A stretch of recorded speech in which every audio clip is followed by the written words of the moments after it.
As you all know by now, our mail system has been upgraded, and this video is just going to cover some of the new features available through the new mail upgrade.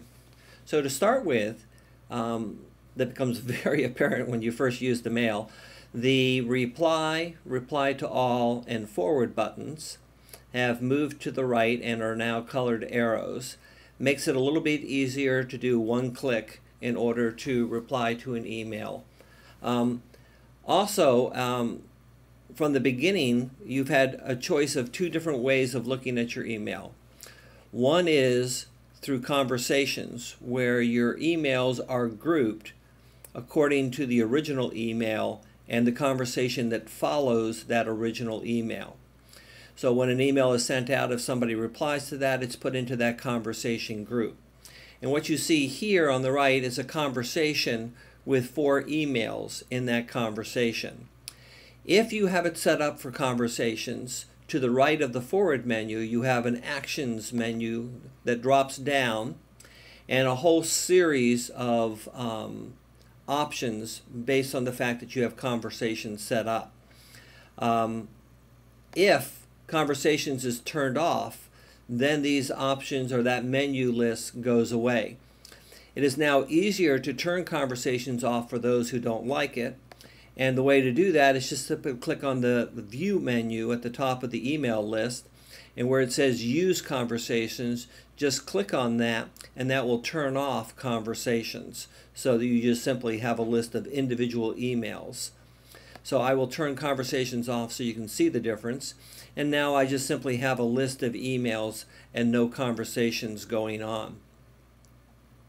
While we're there at view, you can also change the reading pane, that is the view of the email on the right hand side, as to its location to the bottom, or turn that off altogether. If you turn it off, you would just simply see a list of your emails with no reading pane. So I'm going to go back and turn that back on again. Another feature that I think is significant is if you have attachments now, there is a button right above that says download all attachments. You don't have to download the attachments one at a time, but you can simply click on that and download all the attachments that are there. In this case, 2 images, but if you had 5 attachments, you could download those all with a single click. One other big change is that now you can apply themes to your mail in order to personalize it and add a look to it. The themes are under options, and you can just select a theme, and there's a variety of themes that you can choose from. It really is a very quick process, and if I were to click on a different theme than I have now, you'll see that it will change fairly quickly, and now I have a new theme, a fall theme. And it also changes the color that highlights for the email that you're currently looking at, and that in its own right is a new change. One other really big change has to do with calendars, and in the past printing calendars was just impractical and really didn't work because the printing worked through the browser as opposed through the email program. Now there is a print capability, and this allows you then to print out your calendars, which is, I think, fairly significant.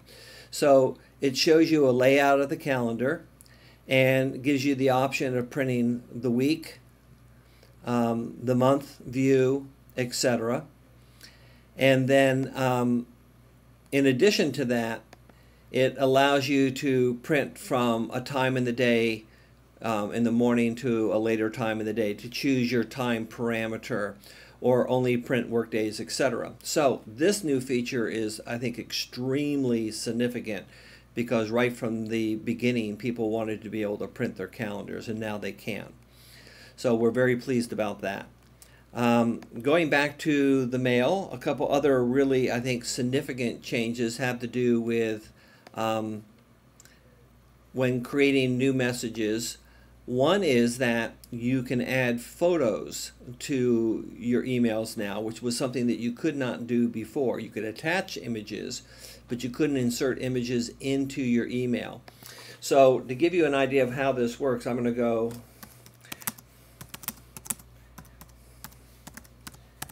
Now, the reason I'm doing this is because when you insert pictures, they go in line with text, meaning the bottom of the picture will line up with your text, almost like a letter of text.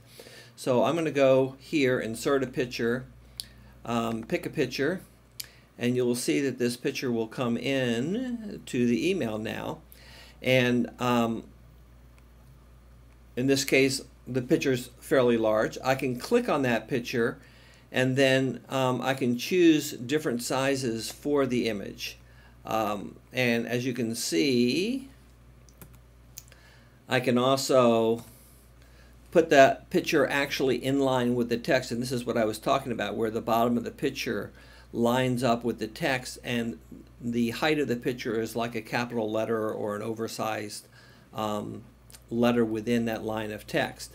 And I can also click and hit return, and so it enters into a second line, and I can have text above the picture.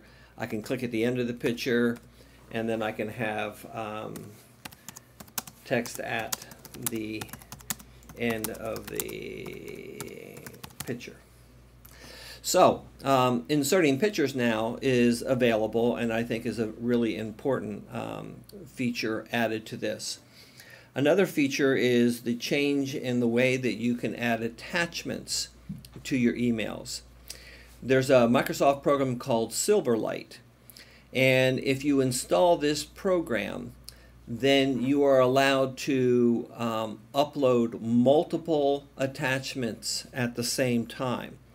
I can't demonstrate the process for installing Silverlight because I've already done it, but in the past, when you were to click on the attachment icon up here, the paperclip, a window would open up and you would have a browse function, and you would click on browse, you would select a picture from your computer, and then you would go down below and you would click on upload or apply, and then the picture would upload and insert into your email as an attachment.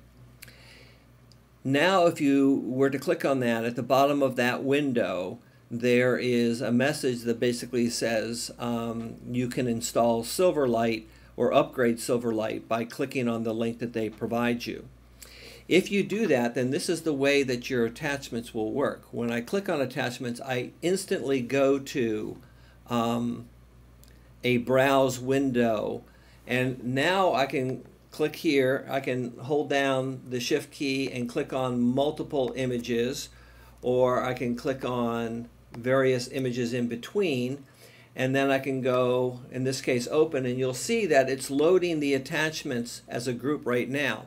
The cool thing is that while that loading is going on, I don't have to wait. I can go back to my email and continue to type my message while the uploading is occurring.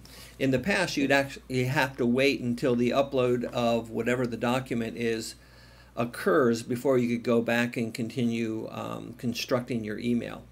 So if you install Silverlight, and since everybody can do installations themselves, go ahead and click on the link and install the Silverlight program, and this will give you a wonderful new feature to be able to upload multiple attachments, and while those attachments are uploading, to continue to type in your email and create your email. So that's a very, very, very significant new feature.